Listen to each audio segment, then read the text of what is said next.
ठीक है, ये मान लो ये एक बिंदु है जहां पर इसके बढ़ने की रफ्तार कम हो जाती है, और आखिर में क्या होता है, ये टोटल प्रोडक्शन एक उच्चतम बिंदु पे पहुंचने के बाद यहां से टोटल प्रोडक्शन जो है वो गिरने लगता है। ठीक है, अब आप मुझे ये बताओ, क्या कोई फर्म, कोई भी फर्म जिसका प्रोडक्शन फंक्शन इस तरीके से है, क्या वो इस 8वें मजदूर को काम पे रखेगी?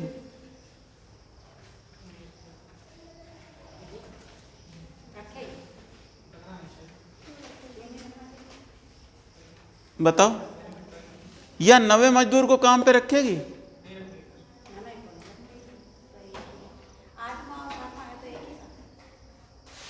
10वें को? बताओ भाई, 7 मजदूर मिलके 504 पीस बना रहे थे, 8 मजदूर भी मिलके 504 पीस ही बना रहे हैं, तो इसे रखने का फायदा ही क्या हुआ? ठीक है, तो हम इस मजदूर को काम पे नहीं रखेंगे। ठीक, इसको भी नहीं रखेंगे, इसको भी नहीं रखेंगे। इसका मतलब ये है कि जहां से हमारा ये टोटल प्रोडक्शन नीचे गिरता है, ये जो रेंज है हमारी, ये हमारी वर्केबल रेंज नहीं है, हम इस रेंज में प्रोडक्शन नहीं करेंगे। यानी हम इतने मजदूरों से ज़्यादा मजदूर किसी हाल में भी नहीं रखेंगे। कितने मजदूर? जैसे मान लो यहाँ से OL आ रहा है, एक लाइन हमने खींची गिराई, तो OL मजदूरों से ज़्यादा मजदूर हम किसी हाल में नहीं रखेंगे। ठीक, दूसरी चीज़ कि जब तक, इसको हम कहते हैं पॉइंट ऑफ इन्फ्लेक्शन। ठीक है, इसको थोड़ा समझो। शुरुआत में आपने मजदूर लगाया तो वो 80 पीस बना रहा था, अगला मजदूर लगाया तो क्या हुआ, उसने 90 पीस बनाए, 90 पीस जोड़े। इसका मतलब उत्पादन में वृद्धि हुई। ठीक है ना, और कैसी दर से वृद्धि हो रही है? बढ़ती हुई दर से। ठीक है, स्थिर दर से वृद्धि नहीं हो रही कि 80 में 80 बढ़ रहा हो, बढ़ती हुई दर से वृद्धि हो रही है। फिर अगले ने बनाए कितने? 100। ठीक, तो शुरुआत में क्या होता है, यहां पे बढ़ती हुई दर से वृद्धि होती है। ठीक है, इसको हम कहते हैं लॉ ऑफ इंक्रीजिंग रिटर्न्स।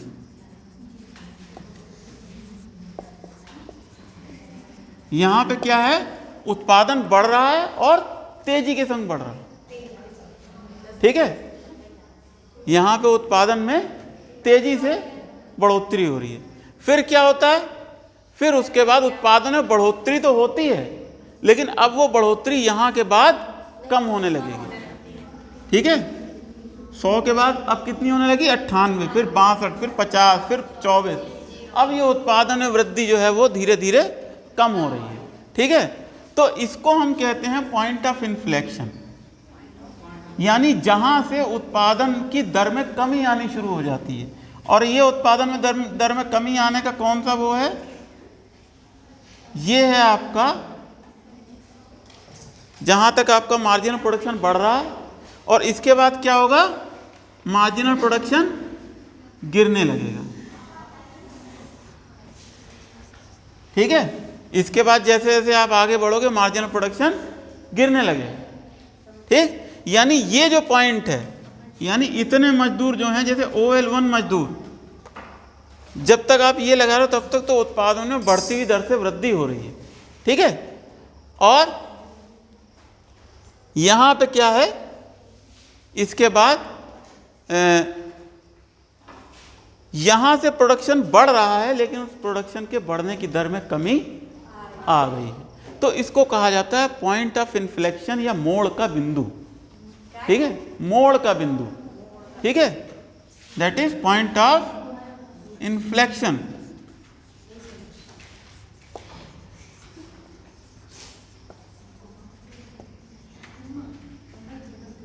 या मोड़ का बिंदु।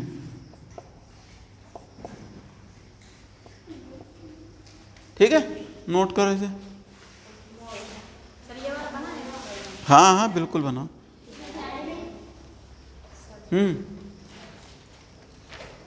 क्या है बताओ।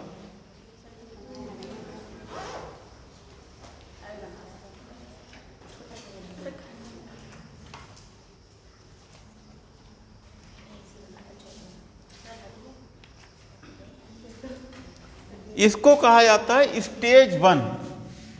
ये जो स्थिति है इसे कहा जाता है स्टेज 1। ठीक है।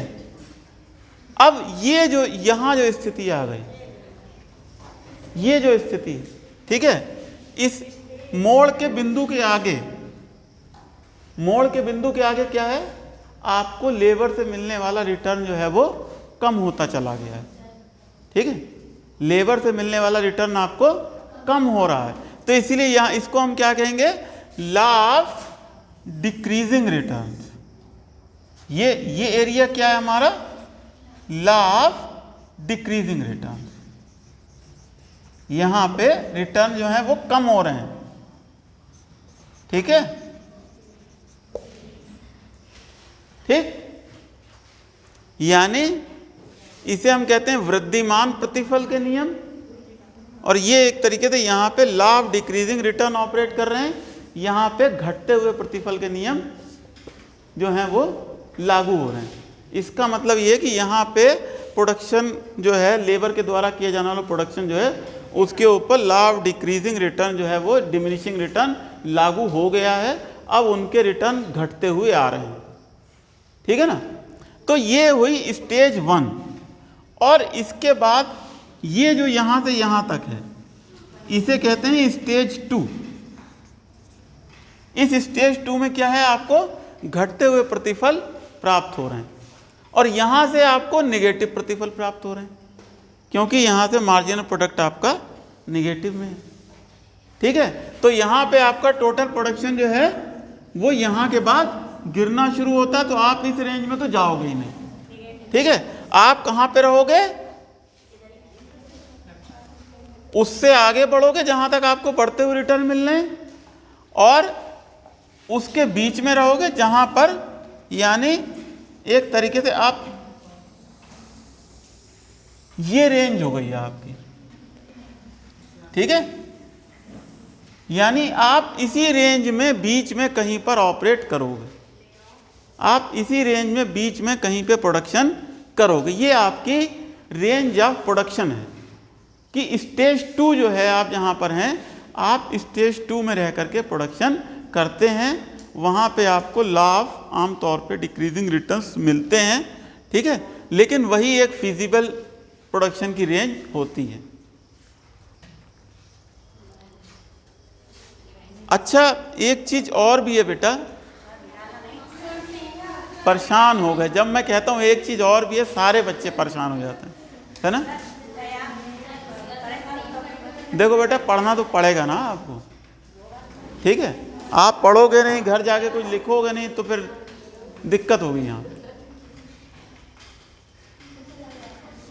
आप इस रेंज में कहां पर ऑपरेट करेंगे। ठीक है, आप ये प्रोडक्शन कर रहे होंगे, ये कर रहे होंगे, ये कर रहे होंगे, ये कर रहे होंगे, ये कर रहे होंगे, बेटा बातें नहीं। आप इस रेंज में कहां पर प्रोडक्शन कर रहे होंगे। ठीक है, ये कैसे पता चलेगा। आप यहां 8वें मजदूर से आगे तो रखेंगे नहीं किसी को। ठीक, ज्यादा से ज्यादा 8 रख सकते हैं। ठीक है, जहां तक आपका मार्जिनल प्रोडक्ट गिरता हुआ 0 आ रहा, ज्यादा से ज्यादा 8 रख सकते हैं। इसके आगे आप जाओगे नहीं, और इससे कम भी आप नहीं रखना चाहोगे कि यहां तक तो आपको बढ़ते हुए रिटर्न मिल रहे हैं। तो आखिर इस रेंज में आप कहां पे प्रोड्यूस करोगे, कितने मजदूरों को वास्तव में रखोगे, ये डिपेंड करेगा आपकी लागतें कितनी आ रही हैं उन मजदूरों को रखने की। ठीक है ना, यानी एक संतुलन। अब हमें ये देखना पड़ेगा कि लागतों के साथ आपका संतुलन किस तरीके से बनेगा। तो अल्टीमेटली आप फाइनल किस अवस्था में कितना प्रोडक्शन करोगे, किस रेट पे प्रोडक्शन करोगे, ये फिर जो है आज जब आप कास्ट को भी कंसीडरेशन करोगे, रेवेन्यू मॉडल्स को अपना कंसीडरेशन करोगे, तब आपको पता चलेगा। आपको ये भी देखना पड़ेगा आप जो चीज़ बेच रहे हो वो मार्केट में कितने की बिक रही है। ठीक है, जहाँ तक आपके मार्जिनल प्रोडक्ट की कास्ट जो है वो कवर हो जाएगी जो है, वहाँ तक आप प्रोडक्शन करेंगे। तो ये आपने अच्छी तरीके से देख लिया कि जब एक फैक्टर को चेंज किया जाता है तो उस फैक्टर से हमें यूजुअली शुरुआत में बढ़ते हुए प्रतिफल प्राप्त होते हैं और बाद में जो है वो घटते हुए प्रतिफल प्राप्त होते हैं। ठीक है, और इसका जो है टोटल प्रोडक्शन का कर्व जो है इस तरीके से है और ये आपका जो है मार्जिनल प्रोडक्शन का कर्व इस तरीके से। ठीक है, तो ये आपको ध्यान रखना। अब एक सवाल का जवाब मुझे दीजिए कि ऐसा क्यों हुआ कि यहाँ से जब हम यहाँ पे चले तो ये प्रोडक्शन गिरना शुरू हो गया, इसका रीज़न क्या है? ठीक है,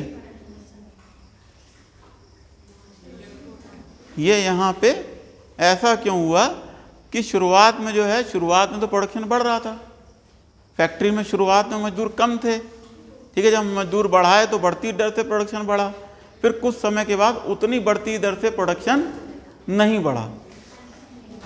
ठीक है, क्या रीज़न रहा होगा?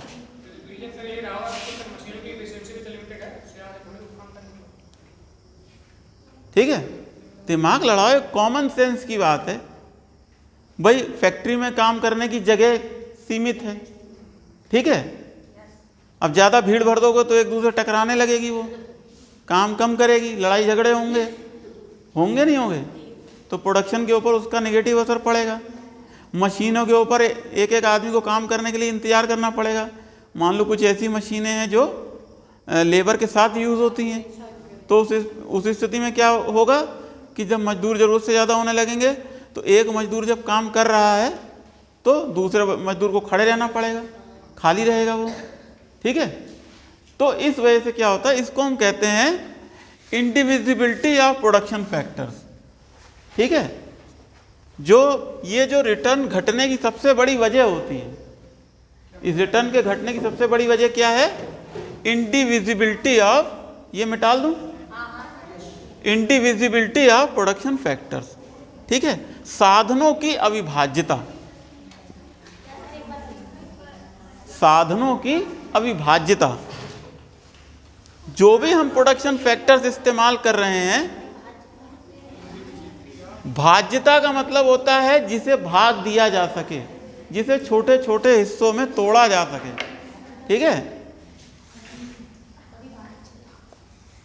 एक फैक्ट्री है जो बनी है 500 आदमियों के काम करने के लिए। ठीक है, इसमें कुछ सुविधाएं जुटाई गई हैं। ठीक है, जैसे कुछ मशीनें रखी गई हैं इस तरीके से। ठीक, कुछ पावर बैकअप के प्लान रखे गए हैं, कुछ जो है वो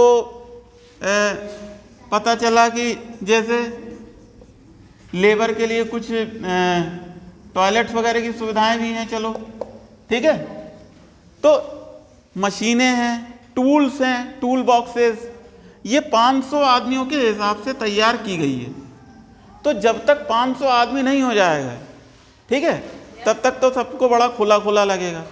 जैसे मान लो 200 ही आदमी काम कर रहे हैं और फैक्ट्री में आराम से 500 काम कर सकते हैं, तो क्या होगा कि जब आदमी शुरुआत में बढ़ेंगे तो जब तक वो 500 आदमियों की लिमिट तक नहीं पहुंचेंगे तब तक तो प्रोडक्शन बढ़ती इधर से बढ़ेगा। ठीक है, उसके बाद क्या होगा, जब 500 आदमी की कैपेसिटी पार होने लगेगी तो क्या होगा, प्रोडक्शन के बढ़ने की रफ्तार कम हो जाएगी। हो सकता है आप इस फैक्ट्री में 1200 मजदूर तक लगा दें और प्रोडक्शन आपका बढ़ता रहे, लेकिन धीरे धीरे धीरे धीरे प्रोडक्शन के बढ़ाने की मतलब रफ्तार कम होती चली जाएगी। और इसके बाद भी अगर आप उसी फैक्ट्री में भरते रहेंगे तो मजदूरों में आपस में लड़ाई झगड़ा होने लगेगा। ठीक है, मशीनें काम करने को नहीं मिलेंगी उन्हें, और नतीजा क्या होगा, एक मजदूर दूसरे मजदूर को डिस्टर्ब करेगा। ठीक है, और जब वो डिस्टर्ब करेगा तो क्या होगा, वो ना तो खुद काम करेगा ना दूसरे को काम करने देगा, और प्रोडक्शन आपका कम होने लगेगा। तब आप थर्ड स्टेज में पहुंच जाओगे। ठीक है, तो आप कहाँ पे रहोगे, आप यूजुअली आप ये कहोगे कि भाई देखो 500 मजदूरों की फैक्ट्री है जो आराम से 500 को संभाल सकती है, तो 500 के ऊपर 600 700 800 मजदूर तक रख लो। ठीक है, ताकि हमारी मशीनों का बेहतर यूज़ भी हो जाए और हम जो है वो एक ऑप्टिमम रेंज में रह करके भी हम प्रोडक्शन करें। तो ये होता है कि अब मान लो अगर आपको 1200 मजदूर रखने हैं तो आप क्या करोगे, एक 500 मजदूर की फैक्ट्री आपने और बनाई, अब 200 मजदूर बच गए, तो आपने क्या किया, 100 इस फैक्ट्री में डाल दिए, 100 इस फैक्ट्री में डाल दिए। ठीक है ना, अब ये ज़्यादा हो गए इसकी आदर्श कैपेसिटी से। तो क्या होता है कि जब हम प्रोडक्शन कर रहे हों तो शुरुआत में तो ये तेज़ी से बढ़ता है जब तक हम ऑप्टिमम कॉम्बिनेशन पे नहीं पहुंचते हैं प्रोडक्शन फैक्टर्स के, और उसके बाद जहाँ पे प्रोडक्शन फैक्टर्स का एक ऑप्टिमम कॉम्बिनेशन हम पकड़ लेते हैं, उसके बाद क्या होता है कि वो ऑप्टिमम कॉम्बिनेशन बिगड़ने लगता है। ठीक है, काम करने का वातावरण जो है वो बिगड़ने लगता है और उसके आगे जो है प्रोडक्शन के बढ़ने की रफ्तार कम होने लगती है, और धीरे धीरे बढ़ा हुआ प्रोडक्शन जो है यहाँ पे जीरो हो जाएगा और फिर उसके बाद निगेटिव भी होने लगेगा अगर आपने कंट्रोल नहीं किया तो। ठीक है, तो ये आपका है कि प्रोडक्शन साधनों की अविभाज्यताओं की वजह से। अविभाज्यता का मतलब ये है कि आप फैक्ट्री को बांट नहीं सकते हैं। अगर आपने 500 आदमियों की फैक्ट्री बनाई है, ठीक, तो आप 200 आदमी उसमें काम कर रहे हैं, और तो आप वो 200 आदमी जो हैं 300 आदमियों के बराबर कैपेसिटी खाली पड़ी रहेगी। ठीक है, आप ऐसा नहीं कर सकते कि एक ऐसी फैक्ट्री बनाएं जिसमें सिर्फ 200 लोगों के ही काम करने की जगह हो। आपने अगर 500 आदमी की फैक्ट्री बनाई तो आप उसे 200 आदमी की फैक्ट्री एक साथ श्रिंक नहीं कर सकते। ठीक है, तो ये एक चीज़ होती है। अभी हम थोड़ा कल और डिस्कस करेंगे, आज के इतने बहुत हैं।